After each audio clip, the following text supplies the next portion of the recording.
Hello friend, আমরা এখন গ্রামের ঘর থেকে কলকাতা যাচ্ছি। তাই জার্নিটা তোমাদের সাথে শেয়ার করছি। আমি অনেক ভিডিও তুলেছিলাম, সেগুলো ডিলিট হয়ে গেছে, কি করে বুঝতে পারিনি। বাড়িতে এসে দেখছি সেই সব ভিডিও নেই, খুব মনটা খারাপ করলো। এখন আমরা কাটোয়ায় চলে এসেছি। কাটোয়ায় দেখো ট্রেনটা কেমন করে ইঞ্জিনের সঙ্গে লাগছে।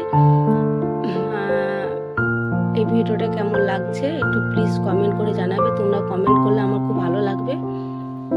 তাই আমরা ট্রেনে উঠে গেছি, সবাই মিলে খাওয়া দাওয়া করছি।